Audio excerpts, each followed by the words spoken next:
Anne Byrn. She is a New York Times bestselling food writer and author, former AJC food editor. I know, yay! Go Dogs! Had some big shoes to fill. Anne writes the weekly newsletter Between the Layers, one of the top 20 food and drink newsletters worldwide on Substack. She has authored several cookbooks, including the best-selling Cake Mix Doctor and its sequels, American Cake, American Cookie, and Skillet Love, which explores the history and modern uses for the cast iron skillet. Her latest, Baking in the American South, 200 Recipes and Their Untold Stories, was released just last month. And I'm going to just read one of the quotes that when you were interviewed for the AJC featured your book a few weeks ago, and some recipes. In the interview, you said, quote, "I can say that after doing the research and interviewing countless people, I don't think baking in other parts of this country can compete with the depth and variety of baking in the South." I love that. So, yay. Yeah. Thank you. Thank you. Thank you. Okay, so Anne, thank you for joining us, and I'll let you sort of take it away. Thank you, Ligaya. It's great to see you again. And it's always a pleasure to be in Atlanta, my second home. My second home. I've lived in Georgia. I lived in Georgia for 20 years. I was in Athens at the university for 4, and then in Atlanta for 15 as writing for the food section and editing stories. So it's always great to be back. This new book is really a labor of love, baking in the American South.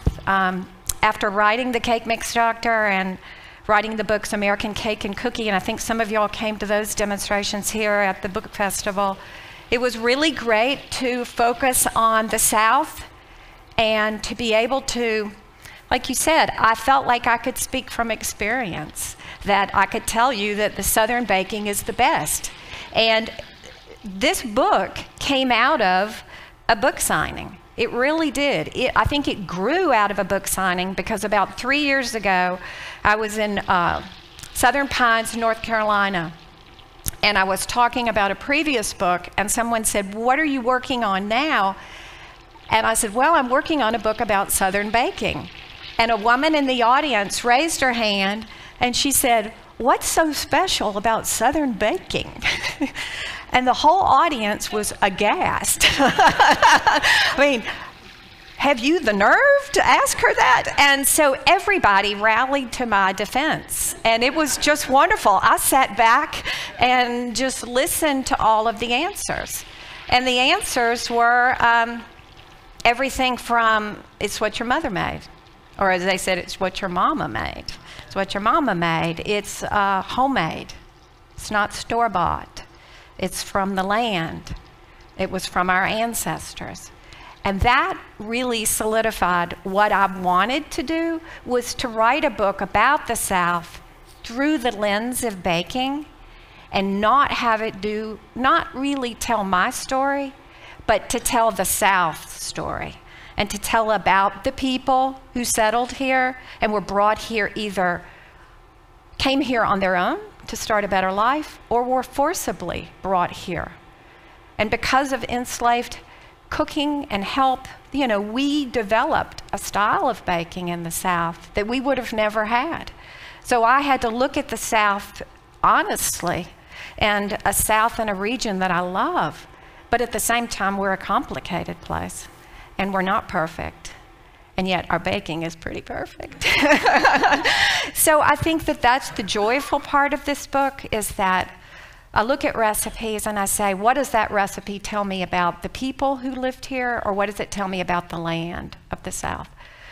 So let's get started, right? Let's get started. Okay, so what am I going to make? Yep, what are you going to make? So this is an Atlanta recipe, right? You don't go to Atlanta without giving a Georgia or Atlanta recipe. And how many people remember Heron's restaurant downtown? Okay, pretty good, pretty good. Closed in the late 80s, but it certainly was a place that I would frequent as a writer at the AJC, not very often, usually maybe if I had an interview there, if the company was paying for the meal, I would go and they would serve you a bread basket first, right? And in the little bread basket were those little sweet rolls, right? So I remember dining there, I think on one of the last days they were open, and I asked the owner for the recipe. And I can't remember, Susan Puckett, you're here. Where are you? Yeah. Did we run the rest? Susan Puckett is my colleague from the HAC. We all kind of continue to hang out together many years later. Did the paper run the recipe for herring sweet rolls? Many times, yeah. So I held, does somebody clip it from the paper? Yeah. And right there. Right there. Have you made them? Okay, here's your lucky day. Lucky day. So the dough is very simple. And another shout out to Gloria Smiley, who's on the second row, who has been my friend for decades. We met through Natalie Dupree, who ran the cooking school in Rich's department store downtown. Do y'all remember Natalie? Yeah. Yes. So Gloria and I met through Natalie, and Gloria did all the prep for this demo. She's my friend. And yeah, that's the thing about traveling on book tour. You want to bring samples, which I did, and I'm the only author today who's got samples. Yeah, and that is thanks to Gloria, right? You came to the right session. That's right. But I would say this is a very simple yeast dough, basic dough. Wouldn't you say that, Gloria? It is very simple. I mean, you're heating up butter on the stove. You're adding heating up milk on the stove, adding butter to that, and then you want to add your yeast. You want to be careful that the temperature, if you got a digital thermometer, make sure that you're really. It's no more than 100. I like to 120 about is what I shoot for. No more than 130. Working with yeast. What do you say, Gloria? I use like 115. 115. Gloria's more cautious than I am. I'll go a little higher. But that's the main thing is if you have a digital thermometer when you're working with yeast doughs, you don't have to worry about what's going to happen to your yeast. And you actually, if you proof the yeast in a little bit of water, of a liquid, you can tell if it's bubbling and if your yeast is active before you add all the flour. It's about 4 cups of flour, and you get a really nice workable dough. You'll turn it out onto you'll work it a bit, you'll knead it, and then the recipe tells you to put it in a bowl and let it rise until doubled. So this is, one thing I did learn, Ligaya, in a lot of the breads in the South and the rolls is that the reason they're so good is that the dough is very wet. It's almost like this sort of like focaccia, like if you think about it. And that's why rolls are so tender and light, because it's super hydrated dough. So you cannot really, oftentimes you can't work with it the same day, especially in this climate. Stick it in the fridge overnight, pull it out the next morning. Not only does it rise in the fridge, you can develop better flavor, and then it's easy to work with because you're working with a cold dough. And Gloria had this in the fridge overnight. Did you let it proof once? Yeah, you did. So she let it proof once, then it went in, punched it down, and it went into the fridge. And so really what I'm working is the dough that's been in the fridge. It's still cool to the touch. And I'm going to, I guess while we talk, Ligaya, get it to a rectangle, and I've got a tape measure up here, that is about 8 inches by 24. And the reason you do that is that we're going to cut it into 3 squares, 3 8-by-8 squares. And that's why I think baking is so fun for math people because everything is really, it's all ratios, it's all numbers, it's all cutting squares. And if you can get kids interested in baking early, I think especially, I used to say especially girls, but now I say it doesn't really matter. Girls, guys, whatever. It just get in the kitchen. Or if you have never baked in your life, it's always a good time to start. So that is what I'm going to do here while we talk, I guess. Anne, I have some questions for you about the project of the book. So you went to, I think you cover maybe 15 total states. Is that 14? 14. And so it took you 3 years in your research, right? Right. Can you talk a little bit about, you use sources that are like cookbooks, newspapers, diaries. You had help from archivists and librarians. can you tell us about like the depth of that project? And then I want to ask specifically about how you take an old recipe and sort of translate it for today. But yeah, so tell me about That's a lot of questions. I know, but it's a fascinating project. It was. So what's the first tell me question? about, so who'd you go visit? You know, what archivist did you? I'll tell you one important thing is that I started this project during the pandemic, and that was a real worry, was how am I going to get all over the South and how am I going to talk to people in the middle of a pandemic? So I started as we did as a reporter, as a journalist, get on the telephone, you know, send emails. I needed to find contacts in every state because I didn't know about Arkansas. And I'm not going to talk about Mississippi. I'm going to let somebody from Mississippi talk about Mississippi because they are very proud of their baking. And I think actually some of the recipes from Mississippi are some of the best in the South. They really do. I think they're better than Tennessee for sure. I mean, I probably could. I know I could probably come up with a ranking of, but I won't. But I won't. But that's how I started. If you think about you were doing some big term paper on Southern baking, where would you begin? You find experts in each state. I interviewed the experts. Out of those, they gave me 3 or 4 more people I needed to talk to. And all of a sudden, it became this web, and it grew. And so for every state, then I realized which recipes needed to be which recipes had to go in the book. They were emblematic to the state. Like with Mississippi, I had to have caramel cake in the book. I had to have caramel cake. I had to have something with peaches from Georgia. I had to have, and so it started to become overlayered from the interviews I did and then archival research. I wanted a blend of old recipes, but I also wanted recipes that are now, that kind of speak to how we're baking now. And it was a bit of a dance to get past, present, every state. Also be aware that the recipes needed to be representative of people. Were there recipes that were German? Were there Jewish recipes? Were there Scottish or Irish or English recipes? What about French? Were there Creole recipes from New Orleans? How do I have that balance? And then I wanted it to read like a cookbook, so I wanted it to be organized logically. So it needed to start, and then within each chapter, there might be past, present, a coast, a mountain, whatever. And that's kind of how, I guess it was a visual project. And I just lucked up on a wonderful resource in Nashville. The Vanderbilt University Medical School has an amazing cookbook collection that they made available to me, and it was gifted to Vanderbilt from a woman named Neige Todhunter back in the early 70s. But she had collected cookbooks from all over the world that were 200 years old, some of them, and she gifted it to Vanderbilt. She was the head of the home economics department at Alabama, and they fired her.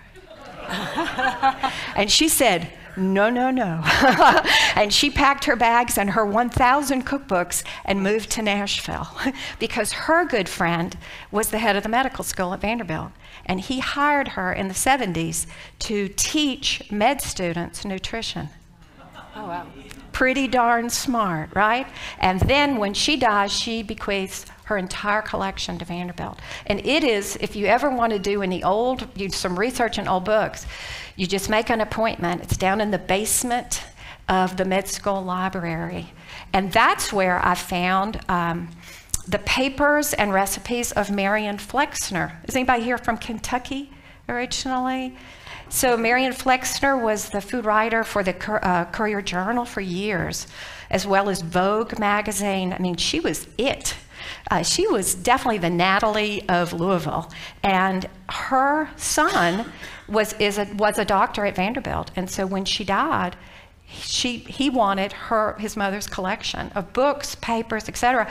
So I learned all about Marion Flexner, ended up finding her family throughout the Southeast.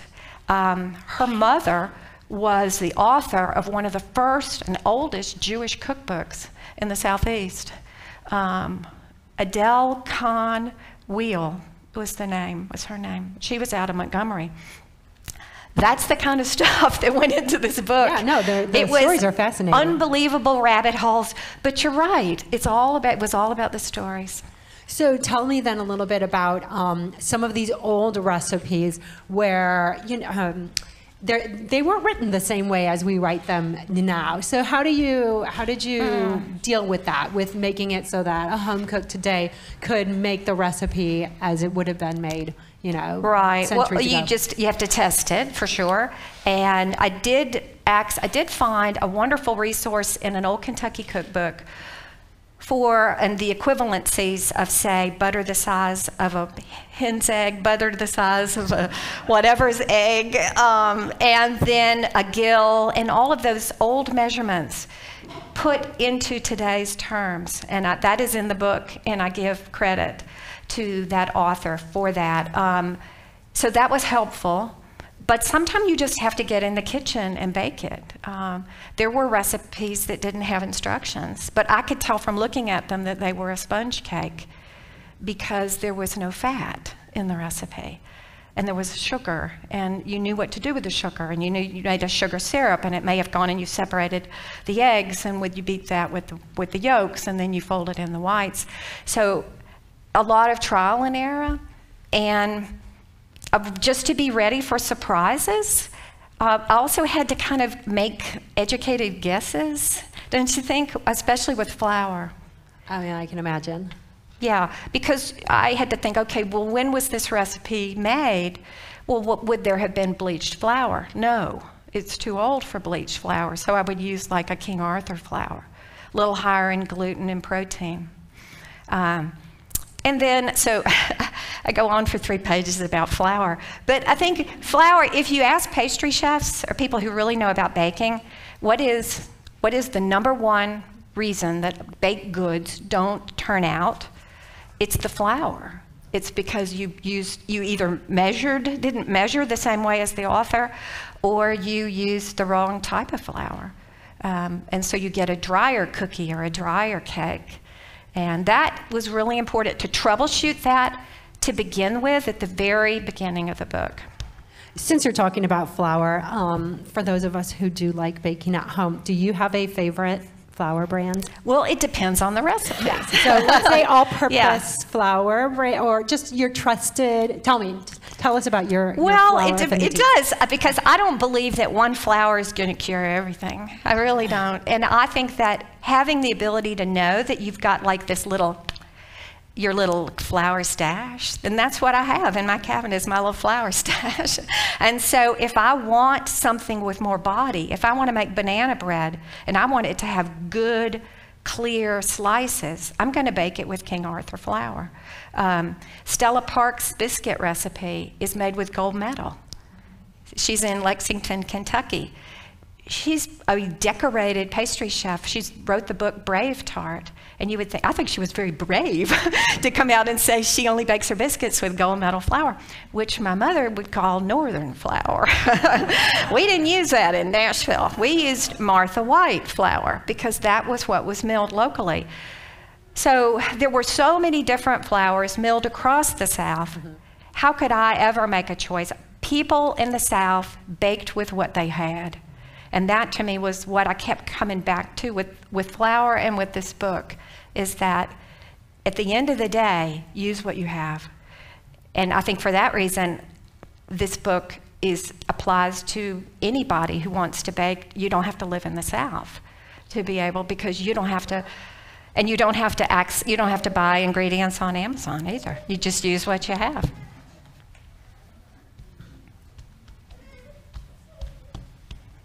So you just keep rolling and rolling this thing out. I'm getting it to 24.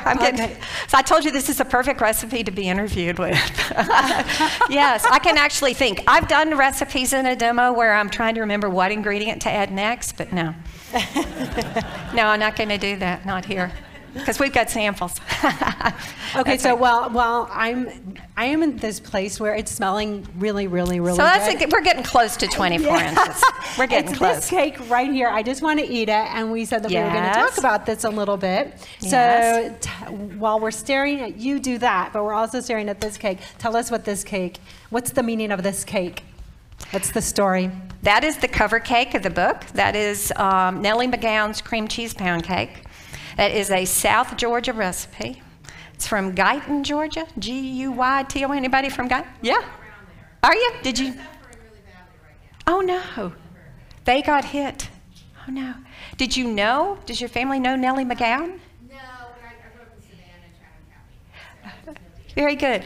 The recipe came from a good friend from Savannah, Martha Nesbitt, who wrote about food for a long time. You know Martha? Yeah? Martha just contributed to our first ever Savannah dining guide earlier. Oh, wow, that's wonderful. I'm going to see Yeah. Martha on Tuesday. I haven't seen her in 30 years. So I'm very, what? This is the South, y'all. This is the South. I love it. She was your next door neighbor? Well, see, then that would have been when she was really writing. She was really writing about food for the Savannah papers, right? News Free Press. Yes, Savannah News. Yeah, The Savannah Morning News. Yeah. So she did a story on Nellie McGowan. That was one of her stories. And so she walked in Nellie McGowan's house, and she was there to interview her on how to make a pound cake. And she walked in, it smelled so good, she said, I've never smelled anything that delicious in my life. The whole house smelled like pound cake. She went back to the kitchen table. She interviewed this lady about pound cake and how she believes her method of making it is the best because you time it. First, cream for 2 minutes, and you don't beat any longer than 5 minutes when you start adding eggs. You also add a half a cup of flour every time you add an egg to the batter, so that keeps the batter stabilized and it never separates. So it's pretty cool. So Martha was entranced, but then she said, I'd love to serve you a slice, but this is for my son for his birthday. So Martha said she never got over it. She had to go home and make a pound cake. And so and I know what she means. I baked this pound cake in Nashville in January. Well, I baked it many times in testing for the book, but for the photo shoot in Athens, I baked it and carted it with many other cakes to Athens from Nashville for the photo shoot, but it didn't arrive looking like I wanted it to for the picture. And I had a hand mixer with me, and I just went out to Publix, to the grocery store, but the oven in the photo studio had a hot spot. It was a gas oven, and it was burning everything. It burned the pecan pie, so that's a 3/4 photo. Yeah, but it's still beautiful. So I said, I'm not putting that pound cake in that oven. So the photographer, Ren Allen, got on the phone with her neighbors and said, who can let Anne come in and can she use your oven? So there was her neighbor next door, unlocked the back door, and I go into her kitchen and baked that cake in the GE oven in a kitchen. I turned on the light in the oven and I put a chair in front of the oven and I sat there for 55 minutes. Or actually it was a little longer than that. But that's what came out of that. And I got it, and I had brought my mom's pan and I baked it in my mother's pan, and I took it up to the studio to let it cool, and it turned out beautifully. And we all just stopped and said, that's the cover of the book. And I had gone to the little cookware store in Athens, had walked by it, and saw that stand in the window the day before. So it was just, that's the story of the cake. That's awesome. That's a great. long story. No, that's so fun. I know. Yes. And a small world with Martha there. It is. Now, if somebody, so a lot of us are going to be coming home with your cookbook. Yeah. What is one recipe that you hope that everybody makes? If you had to pick one, you have what, 200 in here, right? Right. I would say make rolls. I really worked on the yeast bread chapter. I really did work on the yeast bread chapter really a lot, and to get it so that anybody could make the recipes. I really did. So I've, such as this recipe, 28 inches divided into 3 portions. It's about a square, 8 by 8. And now you're going to take about 1/3 of the butter and you're going to put it on. I've got a stick of melted butter. And you're going to just, you know, you can never not use too much butter when you're making cinnamon rolls. And I think then and then you've got cinnamon sugar as well. You actually don't want to use any more than half of your mixture because the other half goes on top of the rolls. So I'm going to put 1/3 of a half of that. It smells so good. I It does would eat it smell raw. good. Right. And then you do the roll up, right? It does smell good. And I think the only trick of this recipe, now, hey, if you're not feeling generous, just slice them and bake them right here. But if you want to be generous, and that's why I think this recipe is so nice, is that you keep rolling it till you got about a 16-inch log. So we can keep talking. All right. Well, as you're doing that, and I'm staring at you, and you're so thin, somebody, as before we started, said, how does Anne Byrn deal with, you know, cakes, cookies, and baked goods and stay so slim? It's a challenge. Book tour is definitely stressful. A different city, whatever. But I like to walk. I like to stay active, too. Yeah. Yeah. So you are constantly staying busy, especially with, what is this in terms of your book production?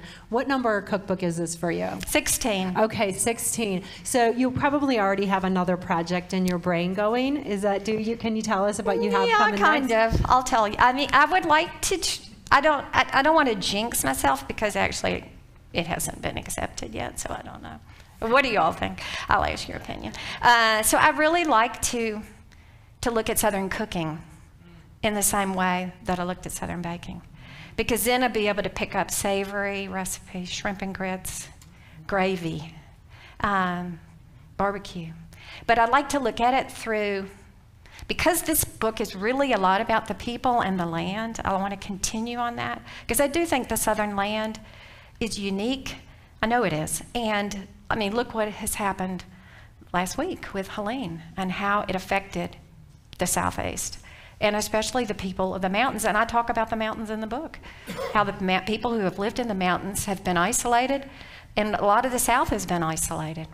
And because of that, there were community events. People brought food to cover dish suppers at church or quiltings, and I think community life in the South has always been very strong. And look what's happening now with the hurricane relief.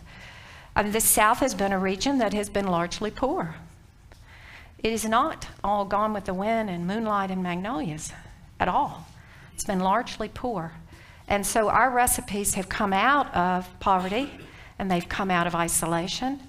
And because of that, it's formed the Southern character. So I think that to go back into that and look at the land, the corn, the wheat, what grew where, and what recipes. I mean, corn alone has birthed bourbon. You know, you can make more money selling moonshine than you can grinding corn into meal. I think that would be something I'd like to do.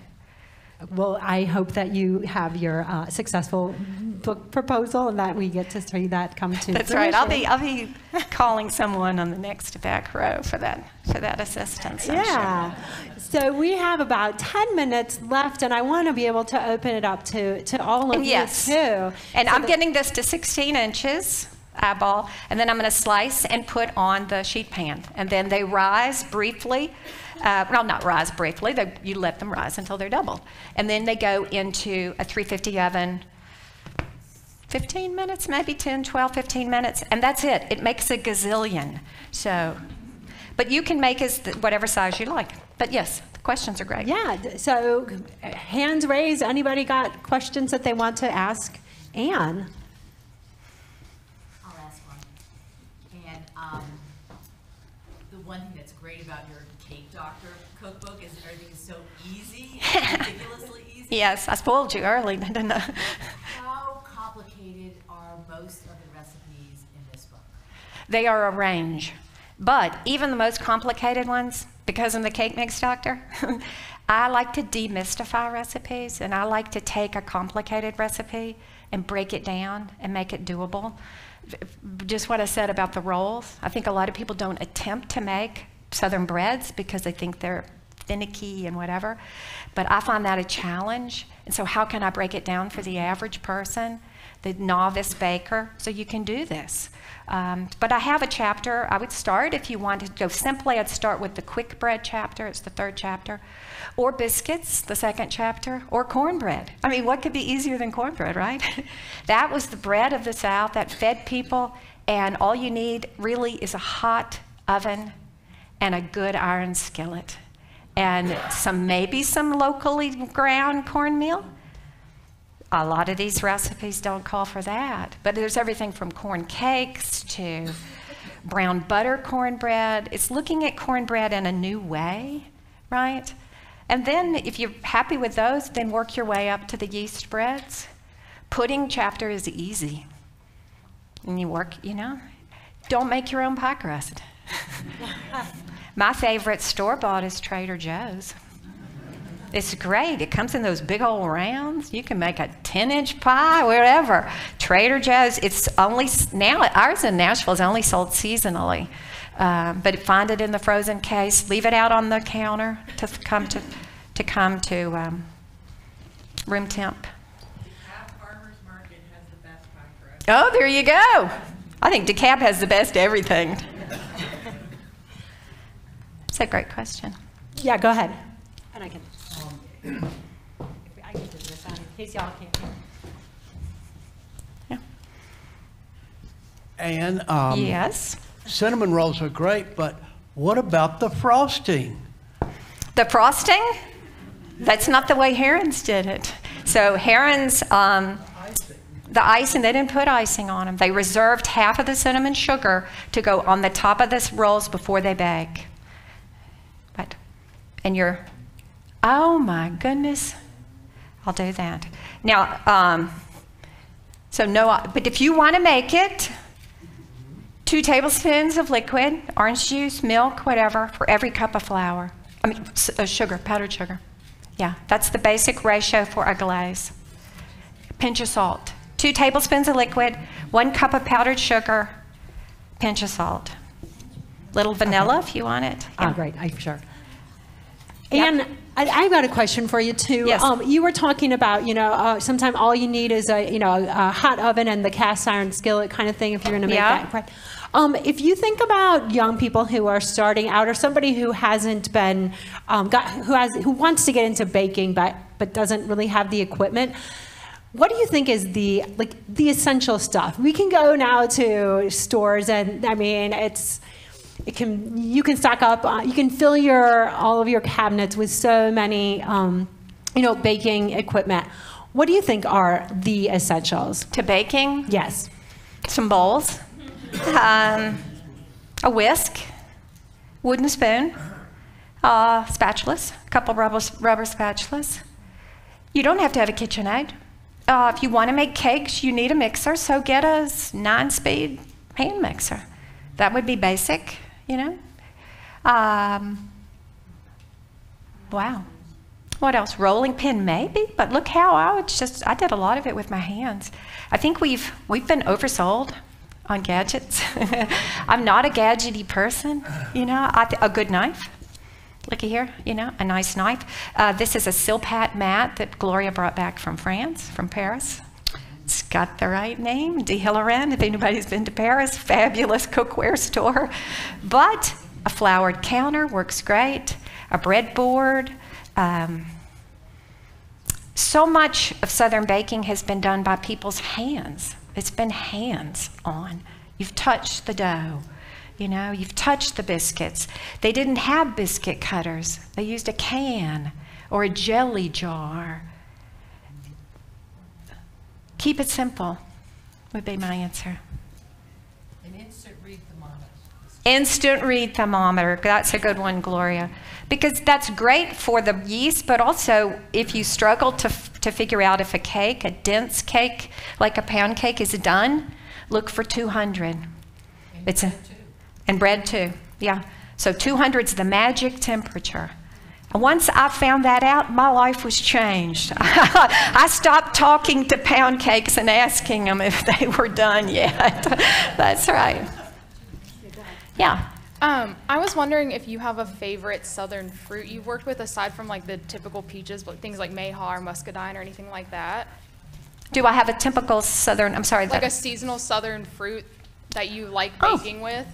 Wow. Southern fruit, peaches. Did you say other than peaches? Yeah, if you had one other than peaches. Peaches, what else? Plums later. Figs, that's a good answer. Great answer. And figs are more available. I have a fig clafoutis that's lovely in here. Figs are more available from your own tree or from your farmer's market. We had to search all over to find figs for a January photo shoot for this book. Yeah. What else? Summer apples actually come in season in August. So early apples are nice for baking. Pawpaws in early September. Yeah, I went to talked to a pawpaw grower. Any recipe that calls for bananas, you can use mashed pawpaws, ripe pawpaws. Yeah, it's a good question. I just wonder where there's a good source of a table that tells you how much gluten is different in different flours. It's right there. Oh, good.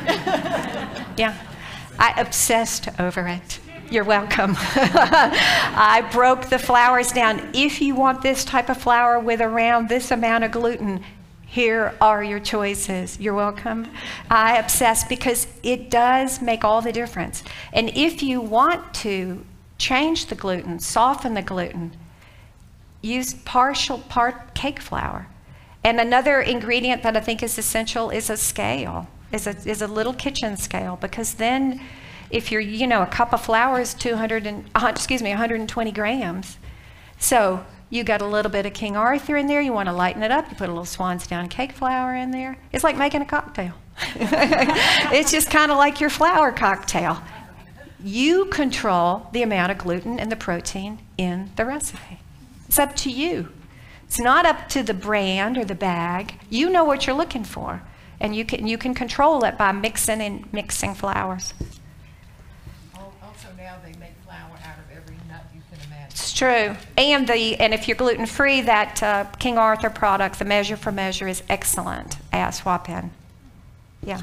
Yeah, I've had really good luck with dried figs in your Cake Doctor pound cake mix. But my real question is, I cook a fair amount out of your American cookie book. Oh, nice, thank you. And interestingly enough, I don't think, if memory serves, there's a Spritz cookie recipe in there. I don't think there is. Why Sorry about that. Why did I leave it out? Yeah, I'm not Scandinavian. That would be my first answer. That's fair. Yeah, we didn't do a lot of pressed cookies growing up. Mm-hmm. Yeah. Okay. Did you? No, I just found a Spritz cookie recipe in the newspaper, so that's the one I used. Yeah. Well, if I ever do another cookie book, I think it belongs in there. There's a couple of cookies I overlooked. Yeah. Yeah, there's also a chocolate chip cookie variant that involves rolled oats that you put in the food processor that I'm very fond of. Oh, yeah, very nice. Yeah. That is very similar to the Neiman Marcus cookie that is in there. And it's also similar to a cookie that's in this book, which is the cowboy cookie. Yeah. That's in this book. Good, yeah. thank you. Yeah, you're welcome. Hi, Ms. Byrn. I also am a big fan of your American cookie book. I use it all the you. time. But I birthed a chef, so I'm very happy about that. Oh, very nice. I've always had a fear of baking. Yeast rolls, as she knows this. Yeah. She had to teach me about gluten and all of that, and what it Okay, means. nice. But I'm still struggling with now fast-acting yeast and active yeast, and the difference in temperature of what you're supposed, because often I will now kill the yeast if it's too hot, or it's not warm enough. So if you could explain that, that would be very helpful. I mean, Gloria probably can speak to the different yeasts better than I can, but I stick to my rule of around 125 degrees, and I don't go any hotter than that. And I don't care if it's fast acting or instant rise or whatever, you're going to be fine. And especially in recipes like this, You're not in a hurry with these recipes. These are kind of procrastinate kind of recipes. Is that the word for it? Where you can stage them. I'll come back later. That's the thing. What, Gloria, would you add anything? I think of yeast as a living organism. Yeah. And it does have an X date on it. But if you keep your yeast in the freezer, it will be good. I don't care how long you keep it in there, it will be fine when you use it. Keep your yeast in the freezer. Wow. All right. You don't know how it's been treated before it got to the grocery store. But I mean, unless you buy the, you can get yeast that's live, that's in a little case. But you keep it in the freezer, it's good for you. That's a great tip. Do we want to show this cake since we're right near John? All right, so my husband John has got a cake that's been baked by Mary. Will you tell us the story on this cake? Bakery in Decatur. I first learned of them at the Peachtree Farmers Market, and there were a lot of owners with their dogs on leashes. It's a doggy cake that is the book cover. So the cake is for Ella. It's for my dog. Oh, Can you see it? that's sweet. That is so sweet. Thank you. Thank you. Yeah, thank you. We will not put this out. Unless you start barking, and then we will. Yeah. Hey, Anne, a real quick question. You're using a sill mat. Do you think there's a real need for that, or can you also use parchment paper, or what do you think about parchment paper? I like parchment paper that goes right on a baking sheet, especially in this recipe. If you've just got one half sheet pan, you see that one of those squares half filled up the pan. So if I was making this and not talking at the same time, I would squish them all in one pan together. But if you're doing multiple pans, especially cookie baking, parchment sheets are great because you just slide them off and let the pan cool, and it can go back in the oven. I think a sill pad is nice because it's easy to clean. You don't have to use as much flour. And it doesn't move, and that's a problem with rolling out on parchment, is it slides. I have taped it, I've been in a place like doing a cooking demo, and I kind of doubted whether the counter had ever been cleaned off. So you can definitely, take it camping, or not, but tape parchment down is a clean surface. It's a nice stocking stuffer, something like that, asking for a silpat mat. Yes? Hi, my name's Jim. I'm from Michigan. Go Tigers. Sorry, Brave fans. But my question is, what do you think has been the biggest Northeastern or Midwestern influence on Southern baking? Oh, it's a great question, Jim. I would say the Midwestern influence would be pies. The pie chapter, I do talk about that, how I feel like the South kind of overlaps the Midwest a lot in these old pies, like chess pie. Chess pie was baked in the Midwest. It's not just a Southern thing, and I do say that. So I think the transparent pies. Look at how Indiana has, I think it's called the sugar cream pie that's popular, and it's maybe the state pie.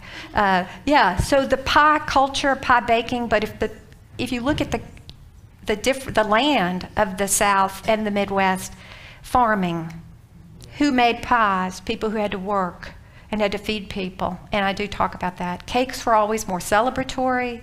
They were for holidays, but pies were to feed people, and especially people who worked.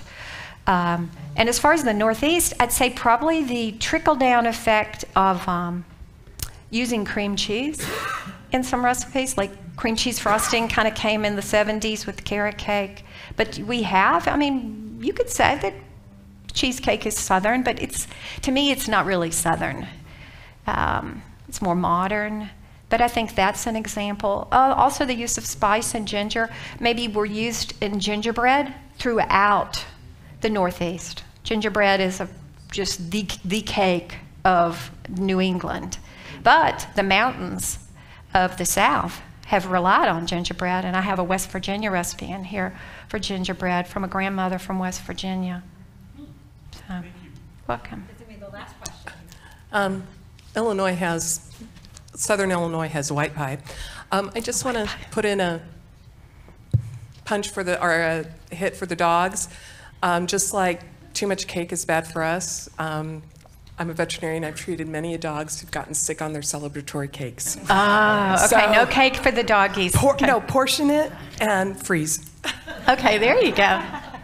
There you go.